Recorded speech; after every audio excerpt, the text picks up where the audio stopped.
Today we're at Qumran.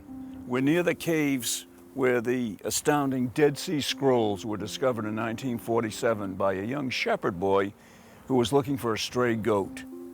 These scrolls provided evidence for the incredibly accurate transmission of the biblical text over many centuries.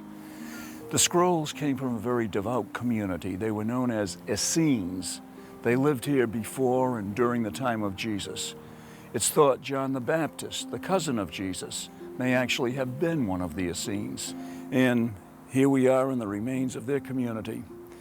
They probably hid their library of scrolls in these nearby caves so they wouldn't be destroyed by the Romans during the Jewish revolt in 69 AD. Think of it, little could this devout community have ever dreamed what a spiritual and scholarly treasure they were leaving to the world. I find that such a potent reminder that we often have no idea of the ultimate impact of our own lives, and often in ways we could never expect. The Essenes lived austere lives here. In their own way, they were hungering and thirsting after righteousness. They were awaiting the teacher of righteousness and the Messiah.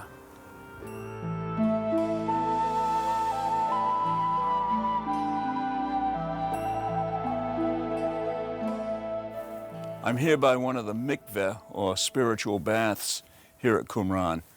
They're such a reminder of how important ritual purity was to this community. Now let's face it, their way of life is not a practical option for most of us today. And this whole idea of hungering after righteousness, it can sound so sticky, so uncomfortably religious. That is, until we realize Jesus is not talking about those who think they're righteous. He's talking about those who know that they are not, who know they fall short. Otherwise, why would they hunger and thirst after it? While widespread physical hunger is such a scandal in our world today, there is a spiritual hunger that can be absolutely glorious. It won't seem so at first. In fact, it's more likely to feel like a barren, abandoned wilderness like this place where the Essenes withdrew to set up their community. But in our spiritual wilderness, we may tremble under the testing, but later move on to the blessings of the promised land. In the Old Testament, Moses told the people of Israel to remember how the Lord your God led you all the way in the desert these 40 years, to humble you and to test you, to see what was in your heart. He humbled you, causing you to hunger, and then feeding you with manna. He was teaching you that man does not live on bread alone, but on every word that comes from the mouth of God. Does God let people go hungry? Well, at least in this case, it says he did. And no less than the people that he loved, the ones he miraculously delivered out of slavery, the ones he set apart with a calling to bless the entire world. Those are the very people he taught that there's a time to hunger for that which is more than food. Man shall not live by bread alone. That's the passage Jesus quoted when he was fasting in the wilderness and tempted by Satan. People coping with chronic disease and pain often find that they too are just thrust into a wilderness, and they come to be sustained by that which is not physical, and yet can only find it when the hunger and the thirst is as intense as if it were physical. As we imagine the living conditions for the Essenes out here in the hot and barren desert, we're reminded that hungering and thirsting after righteousness is no fun. Our desert can be the time when we feel so empty, so bereft of God's presence, so hypocritical to even seek God in righteousness, knowing how far we've fallen short. We think of our worthy aspirations, but we see our meager results. But there is an assurance here that it is in the times of hunger and thirst that we are filled.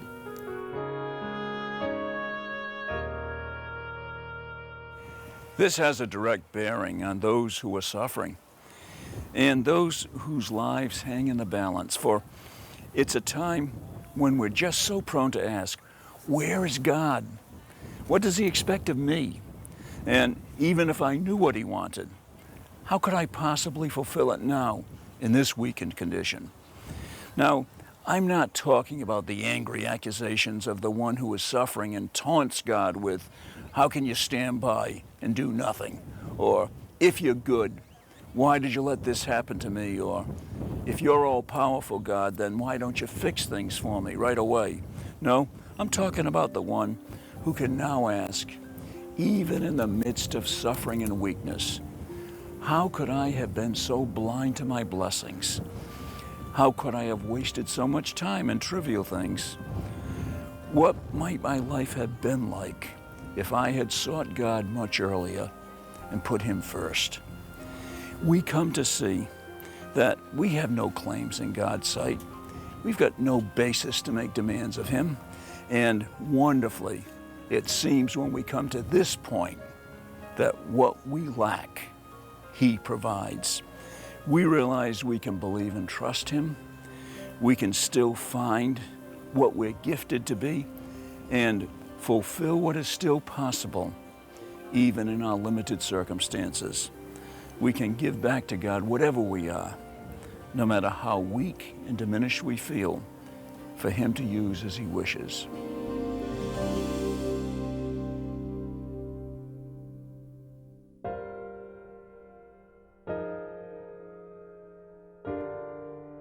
Prominent cancer doctor and medical school professor, Dr. Lodovico Balducci, says that what makes our lives worthy is a sense of mission. Each person, including cancer patients, finding their unique calling. He explains, each of us has something equally important within us, something only we can do. A life gains meaning only when it is spent pursuing that special task. And he adds, he has seen so many die with peace of mind to have accomplished what was expected from them, to have left a print on this earth that may be forgotten but not erased. So our greatest legacy is found in giving what is uniquely ours to give, touching those who are uniquely ours to touch, and becoming what we are uniquely called to be. You know, maybe it all comes down to this. To hunger and thirst after righteousness is to want more than anything else what God wants. And that means to find our special calling and to follow that calling, even if it's in our dying days, or better, in our living days. There, we find that uniqueness and a rightness, a righteousness. And I think part of what it means to be filled and fulfilled. Blessed are those who hunger and thirst after righteousness, for they shall be filled.